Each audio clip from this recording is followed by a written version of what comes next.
আসসালামু আলাইকুম। আজকে আমাদের ঈদের পরে প্রথম ক্লাস, তাই না? শর্ট কোর্সের। তাহলে আজকে হলো কোষ রসায়নের কার্বোহাইড্রেট নিয়ে। প্রথম কথা হলো কার্বোহাইড্রেটের সংজ্ঞাটা তো অবশ্যই মনে রাখবা। এটাও পরীক্ষা অনেক সময় আসে, তাই না? যে তোমাদের কতটুকু মনে আছে? ধরো আমি যদি এরকম ভাবে হ্যাঁ একটা অ্যালডিহাইড মূলক বের করলাম, তো এই অ্যালডিহাইড মূলকে আমি যখন এরকম করতেছি তখন এটাকে আমি কার্বোহাইড্রেট বলতে পারি, তাই না? কারণ সত্য পূরণ করছে, তাই না? হ্যাঁ, সত্য পূরণ করছে। সত্যটা হলো এই যে কমপক্ষে হচ্ছে একটা অ্যালডিহাইড গ্রুপ থাকবে আর কমপক্ষে দুইটা ওইচ গ্রুপ থাকবে, তাহলে সেটা হলো কার্বোহাইড্রেট হয়ে গেল। অনুপাত মিলুক আর না মিলুক, তাই না? আবার একইভাবে যদি আমি কিটোন লিখি তাহলে এখানে আমি জানি যে কিটোন গ্রুপ দিয়ে যদি আমি করি তাহলেও সেখানে হচ্ছে আমার কমপক্ষে একটা কিটোন গ্রুপ আর আরেকটা হলো ওইচ গ্রুপ, তাই না? তাহলে এখানে একটা কিটোন দুটো ওইচ আছে, তার মানে এরা কার্বোহাইড্রেট। চেনার উপায় প্রথমে বেশি থাকলে তো আরো ভালো কার্বোহাইড্রেট, মানে কমপক্ষে দুইটা। কিন্তু এখন যদি পরীক্ষায় এইভাবে আসে, ধরো যে কমপক্ষে দুইটা ওইচের কথা বললাম, এখন যদি এরকম হয়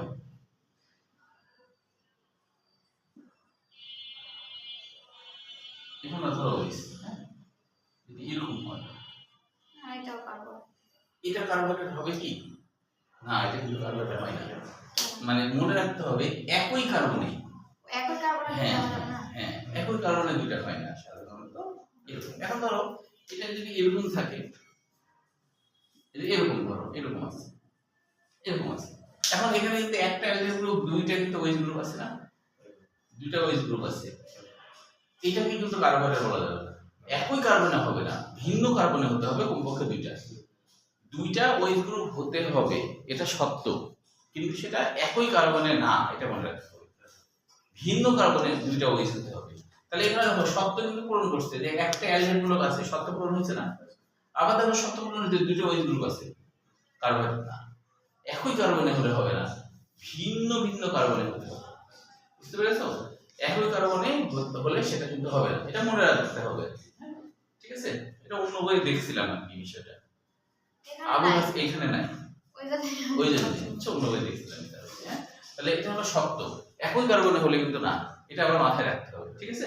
তাহলে এই জন্য বলা হচ্ছে যে পলিহাইড্রক্সি অ্যালডিহাইড, পলিহাইড্রক্সি কিটোন এবং এর থেকে উদ্ভূত, হ্যাঁ তাই না? এই তাহলে কার্বোহাইড্রেট আমরা এটা বুঝে ফেললাম। এখন দেখো যে জায়গায় তোমাদের একটু সমস্যা, যে বন্ধন গঠনের ব্যাপারটা, যেমন হলো চিনিটা খুব পরীক্ষায় বেশি আসে। হ্যাঁ, যে ইব্রাহিম হচ্ছে কলেজ থেকে আসলো, তার মা তাকে হচ্ছে চিনি শরবত খেতে দিল, এটা ধরো একটা উদ্দীপক। তাহলে এখানে চিনি কথা আছে। এখন হলো এবার বলা হলো যে উদ্দীপকটির শরবতটির গঠনের যে দ্রব্যটি, তার গঠন বিশ্লেষণ করো বা ব্যাখ্যা করো। তাহলে আমরা তো জানি যে চিনির ক্ষেত্রে, আমরা এটা খুব ভালো করে জানি, চিনির ক্ষেত্রে যে এখনো আলফা ডি গ্লুকোজের সাথে এখনো আলফা ডি গ্লুকোজ, আমি ডি গ্লুকোজ এল গ্লুকোজ পরে আলোচনা করছি। এই গঠনটা মানে হচ্ছে ওই যে ওএইচ এক নম্বর, হ্যাঁ হ্যাঁ হ্যাঁ এখনো আলফা ডি গ্লুকোজ, এটা হলো এক নম্বর কার্বন, গ্লুকোজের এক নম্বর কার্বন। আর এখনো বিটা ডি ফ্রুক্টোজের,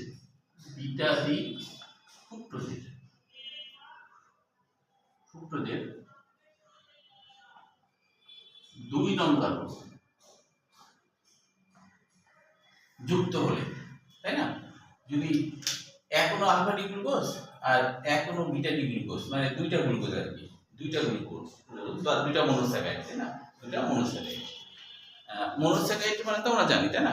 একটি মাত্র কার্বন শিকল দিয়ে বা একটি মাত্র কার্বন চেইন দিয়ে গঠিত যৌগ, তাই না? সেটা হলো মনোস্যাকারাইড। যদি দুইটা কার্বন আলাদা আলাদা কার্বন শিকল দিয়ে গঠিত হয়, দুইটা তাহলে ডাইস্যাকারাইড, তিনটা ডাইস্যাকারাইড, অসংখ্য হলে পলিস্যাকারাইড।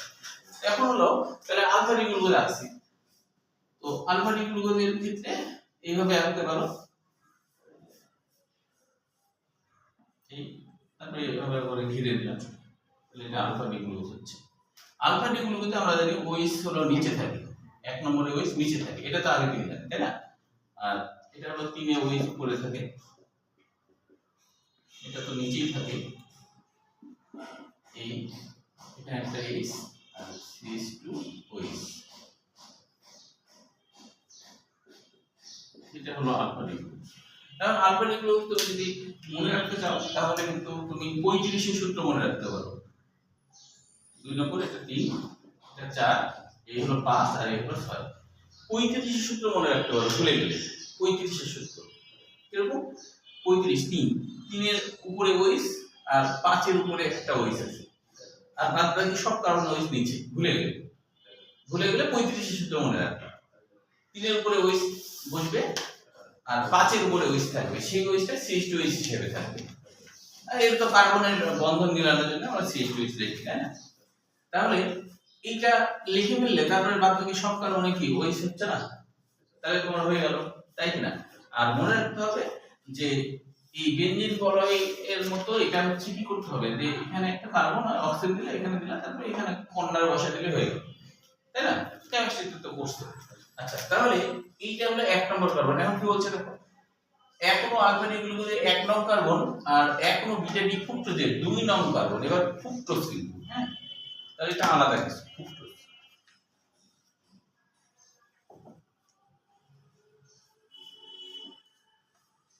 2 নং কিন্তু, হ্যাঁ,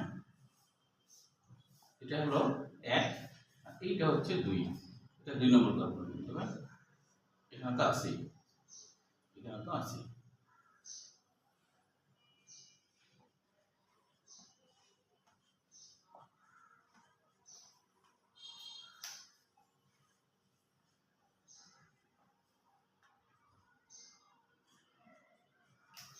তো এইখানে দেখো যে এই ওয়েস্ট একটু এদিকে দিই, বেশি হয়ে গেছে।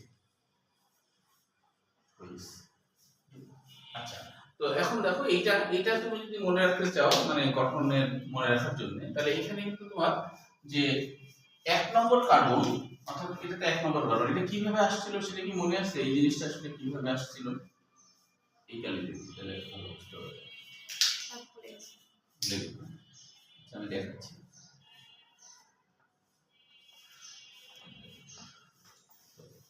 আসলে তো এটা যে বিটা ডি ফ্রুক্টোজ এর গঠন তো কিরকম ছিল, এটা হলো কীটনমূলক যুক্ত, তাই না? ফ্রুক্টোজ হলো কীটনমূলক যুক্ত, এটা তো মনে রাখতে হবে। ফ্রুক্টোজ হলো কীটনমূলক যুক্ত।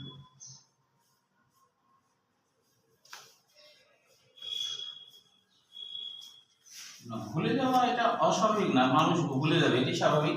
রিভিশন দিলে মনে চলে আসবে। হ্যাঁ, অনেক সময় তো আমরাও অনেক কিছু ভুলে যাই, তাই না?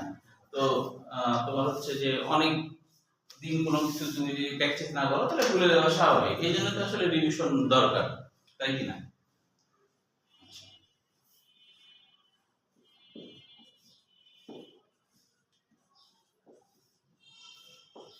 যেহেতু এটা হচ্ছে কি যে ফ্রুক্টোজ, তাই এখানে কিন্তু আমি কয় নম্বরে, এই যে 2 নম্বরে, কারণ এরা 1 নম্বরে কখনোই বসে না কিন্তু, তাই না? কিটোন তো কখনো 1 নম্বরে বসবে না। 1 নম্বরে বসলে সেটা কিটোন হবেই না, হবে না তো, কারণ ওখানে কার্বন আবার ওখানে মিলাতে হবে, তাই কি না?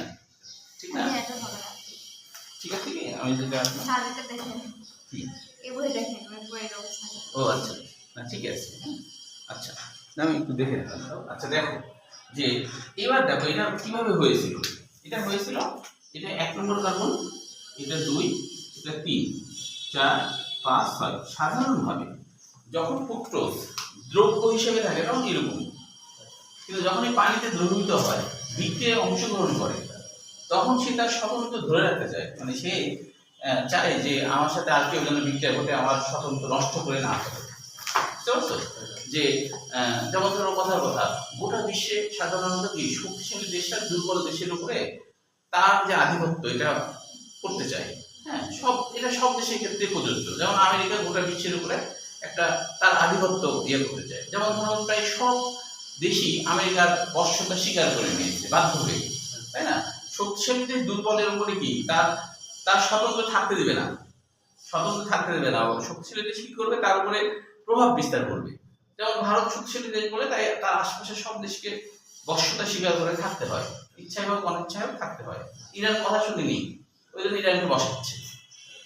ও বলছে আমি আমার মতো থাকবো, কিন্তু আমি বলতে তা হবে না, আমার কথা মতো চলতে হবে। আরব দেশ যেমন আমার কথা মতো চলে, তোমাকে সেভাবে চলতে হবে। চলবে না তাহলে এখন বসান খাও, বসাচ্ছে মনে করো। হ্যাঁ, এটা হলো নিয়ম। তো এ তো তার স্বাধীনভাবে থাকতে চায়, কাজে যখন তুমি ও ভিন্ন পরিবেশে দিয়ে দেবা, ও তখন চিন্তা করবে আরে আমি তো ভিন্ন পরিবেশে আসছি, আমার সাথে কেউ না কেউ আসে আমার আধিপত্য, আমার উপর আধিপত্য করবে, আমি বরঞ্চ বন্ধন তৈরি করে শক্তিশালী হই যাতে করে আমার উপরে অ্যাটাক করতে না পারে। তখনই ওর সাথে সাথে নিজের মধ্যে একটা বন্ধন তৈরি করে। তাই ভিন্ন পরিবেশে গেলে নিজের মধ্যে একটা বন্ধন তৈরি করে। সেই বন্ধনটা কি? যেগুলো বিক্রিয়ায় বেশি অংশগ্রহণ করবে সেই বন্ধনগুলো লুকায় রাখতে হবে। যেগুলো বেশি সেন্সিটিভ জায়গা সেটাই তো লুকায় রাখতে চায়, তাই না? যেমন পারমাণবিক ওগুলো অনেক গভীরে করছে ইরান, যে ওগুলো সেন্সিটিভ। সেরকম কিটন কারোর সাথে বিক্রিয়া অংশগ্রহণ করতে চায়, অ্যালডিহাইড গুলো কারোর সাথে বিক্রিয়া অংশগ্রহণ করতে চায়, তাহলে ওগুলোকে লুকায় রাখতে হবে, ওগুলোকে পাহাড়ের রং নিচে রাখতে হবে। তো সেই জন্য একে যখন পানিতে ফেলবা তখন কিটন গুরুত্বপূর্ণ বিষয়, তাহলে কিটনটা লুকায় রাখতে হবে। কিন্তু দেখো এই 1 আর 6 এইটা হলো কারোর সাথে বিক্রিয়া অংশগ্রহণ করতে চাইবে না, কারণ ও খুব শক্তিশালী অবস্থাতে আছে। কার্বনের 4 হাত, 4টা মনে করো সুন্দর করে আছে, বুঝতে পারছো? তো এই জন্য এই কিন্তু কারোর সাথে বিক্রিয়া অংশগ্রহণ করতে চাইবে না, কিটন সাধারণত বিক্রিয়া অংশগ্রহণ করতে পছন্দ করে। তো সেই কারণে যখন পানিতে ফেলবা তখন কি হবে, যে এইটুকের সাথে এইটুক বন্ধন তৈরি করে ফেলবে। তো বন্ধন যদি তৈরি করে, একটু বোঝার চেষ্টা করো, অক্সিজেনের 2 হাত না, তা আমি এইভাবে দিলাম, এখন ওই অক্সিজেনটা এখানে বসাই দিলাম, এটা বুঝলেন না?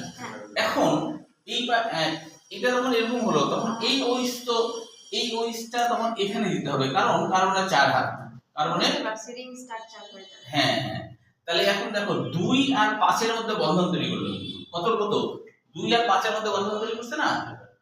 এখানে দেখো 2 আর 5, দেখো 2 আর 5, এই দেখো হ্যাঁ 2 আর 5 না, 2 আর 5 এর মধ্যে অক্সিজেন না, 2 5, এই দেখো অক্সিজেন, এখানে কি দেখো 2 5 এর মধ্যে অক্সিজেন না, বুঝতে পারলে কি?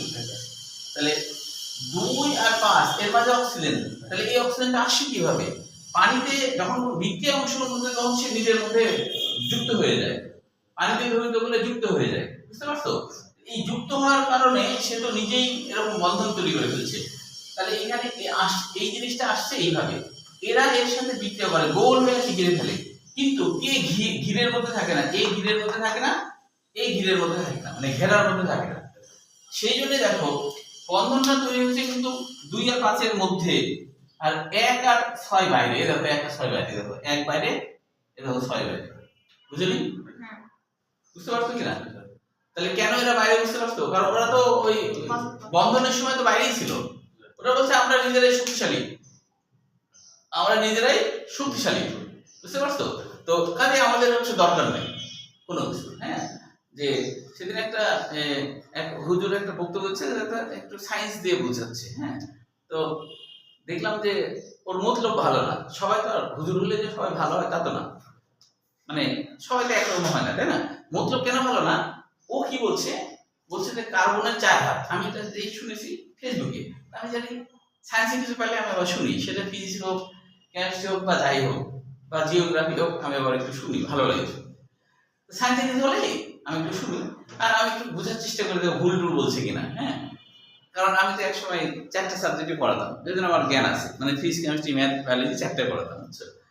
যখন বিশ্ববিদ্যালয়ে পড়তাম তখন আর কি। তো ওই কারণে আমি আবার শুনি, যে এমনকি ক্লাস হঠাৎ চলে আসলে আমি একটু শুনি যে এটা কি বলছে। হ্যাঁ, আমি ওটা শুনে আমি আবার হুজুর মানুষ দেখছি সায়েন্সের কথা বলছে, তো পরে দেখছি না আমার মতলব খারাপ, আর ও বলছে কার্বনের কয় হাত? 4 হাত।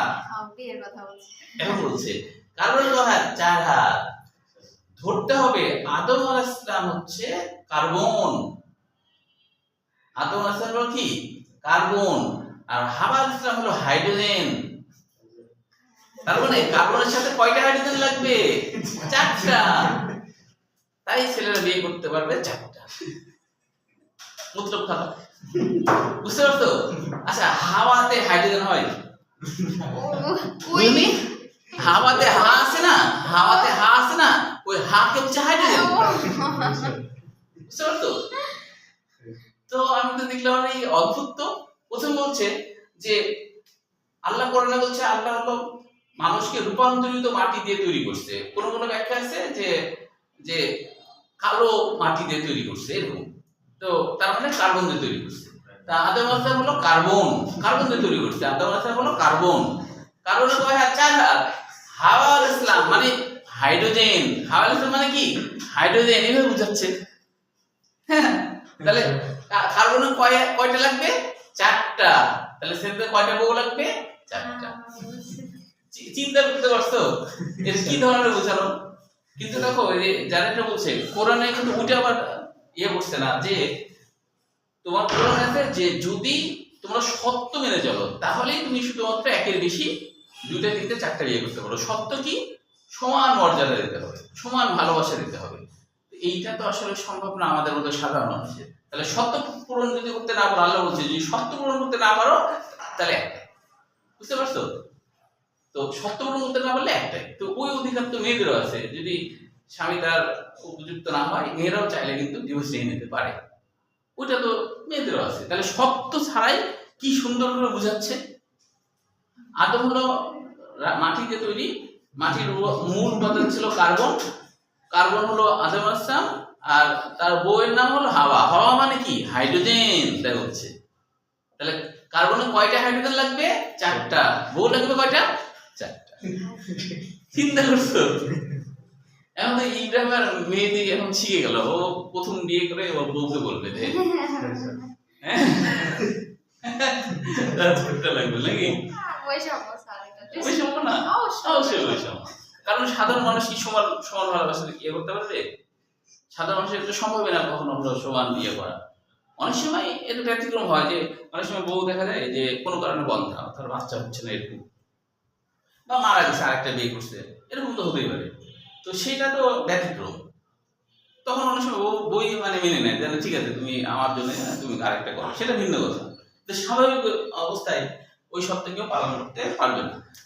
এখন দেখো এই যে বললো যে 1 নম্বর কার্বন আর বিটা ডিফুক্টোজে 2 নম্বর কার্বন, দেখো তো তাই হলো না? এই দেখো এটা কিন্তু এটা কিন্তু 2, এটা কিন্তু 1, এই যে 1 না, এটা কি 2, 2 আর 5 এর মধ্যে অক্সিজেন, এটা অক্সিজেন।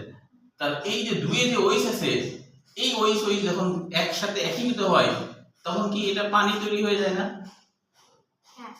বুঝতে পেরেছো? পানি তৈরি হয়ে গেল না? এই যে এই দেখো ধরো এইটুকু নিল, এইটুকু দিয়ে পানি তৈরি হয়ে গেল মনে করো, তাহলে কি থাকলো? কি অক্সিজেন না? বুঝলি? তাহলে এটাই হলো গ্লাইকোসাইডিক বন্ধন, 2 গ্লুকোজের মাঝে বন্ধন, এটাই হলো গ্লাইকোসাইডিক বন্ধন। এই গ্লাইকোসাইডিক বন্ধনে এখনো পানি বের হয়ে আসে। বুঝা গেছে কি? তাহলে এখন যদি বলে বিশ্লেষণ করো 4 মার্কের আসে, তাহলে কিন্তু প্রথমে এটা দেখাতে হবে, এরকম করে লিখে যোগ চিহ্ন দিয়ে, পরের বার যোগ দিবা না, এগুলো কিছু দিবা না, এগুলো সব ভ্যানিশ, ডাইরেক্ট যোগ টোগ ছাড়া এটা দেখাতে হবে। 2টা ছবি বইয়ে যেটা 2টা আছে না, 2টাই দেখাতে হবে বিশ্লেষণ করা বললে, ব্যাখ্যা করা বললে। হ্যাঁ, লিখতে তো হবে যে এটা হলো গ্লুকোজ, এটা হচ্ছে ফ্রুক্টোজ লিখবা, লিখে তারপরে যখন বিক্রিয়া ঘটে গেল তখন লিখবা যে চিনি। এই ওই যেভাবে আছে বইতে লেখা আছে নিচে, তাই না? এইভাবে আর কি লিখতে হবে। তাহলে এটা এইরকম, এইটা বুঝলে তো তুমি তখন এখন যখন স্টার চলছে, তাই না? যেমন এরকম একটা উদ্দীপক আসছিল পরীক্ষায়, যে ওটা নামটা মনে নাই, কি নাম দিয়ে যে দেখা একটা নাম দিয়ে, ধর দহি নাম দিয়ে, যে দহি হচ্ছে রুটি মাংস খেয়ে টিস্যুতে হাত মুছে কলেজে গেল, এরকম। তাহলে দেখো যে রুটি মাংস খেয়ে, এখন বলছে যে 4 নম্বর এটা ছিল আর কি, উদ্দীপকের যে বস্তুটি মানে হাত মোছাতে ব্যবহৃত হলো, পুরো মনে নাই, ওইটার গঠন বর্ণনা করো। তাহলে এটা সেলুলোজ, টিস্যু সেলুলোজ। গামছাও যদি বলতো তাও সেলুলোজ, তোয়ালে যদি বলতো তাও সেলুলোজ। বুঝতে পারছো? বা কাগজ যদি বলতো, অনেক হোটেলে কাগজ থাকে না, অনেক হোটেলে দেখবা তুমি মানে নিয়ম আছে, তুমি যদি সিঙ্গারা পুরি খাও তাহলে তোমাকে টিস্যু দিবে না, আর যদি ভাত খাও তাহলে টিস্যু দিবে, ভাত করা থাকে। বুঝতে পারছো? একদিন একটা হোটেলের মধ্যে দেখছি যে একজন মনে করো যে কাগজ দিচ্ছে, জানি আমি ভাত মাংস খেলাম, তখন ও আচ্ছা টিস্যু, মানে বেশি কিছু খেলে তোমাকে টিস্যু দিবে, আর কম কিছু খেলে এই সিস্টেম, বুঝছো? হ্যাঁ, তো তাহলে কি সবই হলো সেলুলোজ। তাহলে যেটাই আসুক, টিস্যু আসুক, গামছা আসুক, বা তোমার কাগজ আসুক, তাই না, বা মায়ের শাড়ির আঁচল আসুক, সবটাই কি হবে? একই হবে, সেলুলোজ হবে। তাহলে 2টা গঠন হয়ে রুটি তো স্টার। স্টারের ক্ষেত্রে যেটা বলা হয়েছে যে তোমাদের বইয়ে যেটা আছে সেটা হলো অ্যামাইলোজ আর অ্যামাইলোপেকটিন, তাই না? অ্যামাইলোজ আর অ্যামাইলোপেকটিন। তো বলা হচ্ছে যে ধান গম এগুলাতে ভুট্টাতে এগুলাতে হচ্ছে যে দুই রকমের পলিস্যাকারাইড মিশ্রিত হয়ে তৈরি হয়। দুই রকমের পলিস্যাকারাইড, একটা হলো অ্যামাইলোজ, এটাও পলিস্যাকারাইড, এটাও কিন্তু পলিস্যাকারাইড। হ্যাঁ, যে ওই যে 200 থেকে 1000 এটা তো পলিস্যাকারাইডের মধ্যে হয়ে গেল। হ্যাঁ, যখন 100 বা তার বেশি হবে তখন পলিস্যাকারাইড। তাহলে 10-এর বেশি হলে পলিস্যাকারাইড। তাহলে হচ্ছে অ্যামাইলোজ, এটা কিন্তু আলফা ডি গ্লুকোজ, যেহেতু এটা স্টার্চ হলে আলফা ডি গ্লুকোজ, তাই না? আর যদি সেলুলোজ হয় তখন বিটা ডি গ্লুকোজ। তাহলে স্টার্চ যেহেতু, তাহলে আলফা ডি গ্লুকোজের 1 নম্বর কার্বন আর আরেকটা আলফা ডি গ্লুকোজের 4 নম্বর কার্বন যুক্ত হয়। তাহলে এখানে তুমি আলফা ডি গ্লুকোজ রাখছোই, এখানে জাস্ট 4 নম্বরটা দিবা, তাহলে হয়ে গেল 4 নম্বরটা হলো যে তুমি হচ্ছে আগের মতো সেম, অর্থাৎ এইভাবে আসলাম আগের মতোই। Alpha D glucose. হ্যাঁ, এই দেখো এটা হলো কিন্তু 4, এটা হলো 4 আর এটা তো 1। যেহেতু আলফা ডি গ্লুকোজ তাহলে তো নিচেই থাকবে। হ্যাঁ, আগের মতো সবকিছু বসায় দিবা, আগের মতো সবকিছু বসায় দিবা, আগের মতো সবকিছু বসায় দিবা, আগের মতো সব বসায় দিলা, হয়ে গেল। এখন কি এই যে এবার দেখো এখানে 1 নম্বরে তো ওইস ছিল, তাই না? 1 নম্বরে ওইস ছিল না, 1 নম্বরে ওইস। তাহলে এবার কি হলো, আগের মতো এই যে এইটার সাথে এটা অক্সিজেন, এটা কেটে গেল, তাই না? বিশ্লেষণ করে দেখাতে বললে এটাও যোগ চিহ্ন দিয়ে পরের বার দেখাতে পারো, তাহলে হয়ে গেল। ওখানে তোমার যদি স্টার্চ বলে তোমাকে আলাদা করে অ্যামাইলোজের ছবি বা অ্যামাইলোপেকটিনের ছবি দেখাতে হবে। হ্যাঁ, তবে উদ্দীপক হিসেবে দিতেই পারে, উদ্দীপক হিসেবে এটা এমসিকিউ বা সৃজনশীলের জন্য উদ্দীপক হিসেবে দিতে পারে। ঠিক আছে, তাহলে এটা কার অংশ? এটা স্টার্চেরই অংশ। অ্যামাইলোজ কার অংশ? স্টার্চের অংশ। অ্যামাইলোপেকটিন কার অংশ? স্টার্চের অংশ। বুঝতে পারছো? তাহলে হচ্ছে অ্যামাইলোপেকটিন এখানে একটু পার্থক্য কি, যে অ্যামাইলোজ যদি হয় এদের শাখা হলো অশাখ। অশাখ মানে কোনো উপরে নিচে কোনো শাখা বসলা নাই, স্টেট। আর অ্যামাইলোপেকটিনে বলা হচ্ছে যে এরা 1 নম্বর কার্বন আর 4 নম্বর তো যুক্ত হয়, মাঝে মাঝে 6 এর সাথে 1 নম্বর যুক্ত হয়। 6 হলো এটা না, এর সাথে 1 নম্বর যুক্ত হয়। তাহলে এখানে ধরো একটা, এখানে মনে করো একটা, এখানে তাহলে আটলা ছোট করে আসছে। তাহলে এই যে এখানে ওইস আছে না, তাহলে এটা 6, তাই না? তাহলে এই ওইস এটা যুক্ত হয়, তাহলে কি কার্বনের সাথে হয়ে গেল, বাস শেষ। এটা হলো অ্যামাইলোপেকটিন। তাহলে ছবি যদি ওইভাবে থাকে অ্যামাইলোপেকটিনের, তাহলে তো এটা শাখা যুক্ত হবে, শুধু 1 আর 4 হবে না, 6 এর সাথে আবার 1 ও মাঝে মাঝে যুক্ত হয়। এই কারণে এটা হলো আর অশাখ না, এটা হলো শাখা যুক্ত হয়ে গেছে। বুঝতে পেরেছো? আর ডি গ্লুকোজ, এল গ্লুকোজ আমরা বলি, ওই যে তোমরা তো জানো 2 রকমের গ্লুকোজ আছে না, যে 2 রকমের গ্লুকোজ। হ্যাঁ, ডানাপত্র বা আমপত্র তো মনেই তো আছে, তাহলে তাই না? তাহলে তো মনে আছে ডেস্টা রটাটরি, লেভো রটাটরি, তাই না? ওই যে আলো পাঠালে, তাই না? গ্লুকোজ দ্রবণের মধ্যে আলো পাঠালে যদি আলো ডান দিকে সরে যায় তাহলে ডি গ্লুকোজ, আর বাম দিকে সরে গেলে এল গ্লুকোজ। এটা এইভাবে ডি এল। আচ্ছা বলো এবার কার্বোহাইড্রেট আর কোথায় কোথায় মনে হচ্ছে যে কার্বোহাইড্রেটে গিয়ে আগামী দিন নাহলে বাকিটা শেষ করবো, তোমরা দেখে আসবে প্রোটিন, অ্যামাইনো অ্যাসিড, এনজাইম। আর আগামী দিন হলো আমি দেখা দেবো যে মেডিকেলে কোনগুলো আসছে ওগুলো করে দেবো। মনে রাখার কিছু টিপ দিয়ে। আচ্ছা, তাহলে মনে রাখার টেকনিকগুলো আগামী দিন আমি শিখে দেবো। তাহলে কার্বোহাইড্রেটের মধ্যে কঠিন ছিল না। আচ্ছা, তাহলে মেহেদি আর ইব্রাহিম বলো কার্বোহাইড্রেটে আর কোথায় কোথায় মনে হচ্ছে সমস্যাটা আছে? এক নজর দেখেই বলো, না হলে এক নজর দেখেই বলো যে কোথাও সমস্যা আছে না, দেখে আসছো না? তাহলে আমি ওই জিনিসগুলো প্রোটিন, এনজাইম এগুলো ভালো করে দেখে আসবা, তাহলে তাড়াতাড়ি শেষ হয়ে যাবে। আমি যে তোমাদের মেডিকেল অ্যাডমিশনের গুলা বা বোর্ড পরীক্ষায় কি কি কোশ্চিন আসছে এগুলো তখন আমি দিতে পারবো তোমাদের। যদি সমস্যা কম থাকে তাহলে সময়টা বেশি পাবো ওগুলো দিতে, এই জন্য একটু দেখে আসবা। এনজাইমের নাম মনে রাখার টেকনিকগুলো না হলে আমি করে নিয়ে আসবো, করা না থাকলে শুক্রবারে দেবো। আচ্ছা আচ্ছা, এই বৃহস্পতিবারে পরীক্ষাটা হোক শুধু, কারণ বৃহস্পতিবারে পরীক্ষা দিলাম তো, আবার শুক্রবারে পরের দিনে কি পারবা? শনিবারে পারবা, শুক্রবারে পরের দিনে আবার পারবা পরীক্ষা দিতে? মানে ধরো বৃহস্পতিবার পরীক্ষা দিলাম, দিয়ে কি শুক্রবারে পরীক্ষা দেওয়া সম্ভব? রাত্রের মধ্যে তো বোধহয় পড়া হবে না। শনিবারে দিলে হবে, মানে মাঝে একটু সময় পাচ্ছ, শনিবারে দিতে পারো। মানে যদি চাও 4 দিন ইয়ে করতে পারো, আমার কোনো আপত্তি নেই। কারণ শনিবারে আবার পরীক্ষা দিবা। শনিবারে হচ্ছে যে ধরো বৃহস্পতিবার একটা দিন পরীক্ষা দাও, শনিবারে আরেকটা পরীক্ষা দিতে পারো। বুঝতে পারছো তো? এবার তো আগের পরীক্ষা সব হয়ে গেছে, এখন তো পোস্ট সেশন হয়ে যাওয়ার পরে বৃহস্পতিবারে ধরো পরীক্ষা দিচ্ছে, শুক্রবার শনিবারে তো আরেকটা সলভ হলো না, তাহলে না হলে তো হয়ে গেলে পরীক্ষা দেওয়া যায়, সলভ না হলে তো পরীক্ষা দিতে হবে না। 4 অধ্যায় দেওয়ার 2 দিন লাগবে, মানে এক সপ্তাহ পর থেকে হবে। শেষের দিকে তো তোমার ইয়ে লাগবে না, সলভ লাগবে না। ওরা হলো একবারে 2টা অধ্যায় আমি কোনটা মিডিগুলো আসছে ওগুলো দাগা দিলাম, বোর্ড পরীক্ষায় কেমন কোশ্চেন আসে দাগা দিলাম, তোমরা বরাবর পরীক্ষা দিতে পারবে। শেষের দিকে তাড়াতাড়ি আগাবে, কারণ শেষের অধ্যায়গুলো তোমাদের মনে আছে, ওটা অত বুঝতে হবে না, তাই কিনা? একবারে 2টা অধ্যায় আমি বিগত বছরের মেডিকেল বা বোর্ড পরীক্ষার কোশ্চেনগুলো আমি দাগা দিতে পারবো, শেষের দিকে তাড়াতাড়ি আগাবে। প্রথম দিকে ভুলে কিছু। তাহলে আগামী দিন হচ্ছে যে আগামী মঙ্গলবারও আমি এটা ক্লাস নেব, বৃহস্পতিবার ধর পরীক্ষা, তারপরে রবিবারে হচ্ছে 4 অধ্যায়, মঙ্গলবারে 4 অধ্যায় করা দিলাম। যদি একদিনে শেষ হয় তাহলে ভালো, না হলে 2 দিন। তারপরে অধ্যায়গুলো অত সময় লাগবে না। ফার্স্ট পার্টের 5 অধ্যায় একদিনে শেষ হবে, সেকেন্ড পার্টে 6 অধ্যায় একদিনে শেষ হবে, ওগুলো তো একদিনে শেষ। ওইগুলোর ক্ষেত্রে তখন তোমরা শনিবারে পরীক্ষা দিতে পারবা, কারণ একদিনে শেষ হয়ে যাবে যেহেতু। আর সেকেন্ড পার্টের কত দূর পর্যন্ত দিচ্ছে? সেকেন্ড পার্টের কত দূর দিচ্ছে? 3 পর্যন্ত। তাহলে মোটামুটি আগে আছে, খুব একটা টেনশন নাই তোমাদের, ইনশাল্লাহ হয়ে যাবে ভালোভাবে। আর শেষ হয়ে গেলে 3 অধ্যায় করে পরীক্ষা নেব, 2 অধ্যায় করে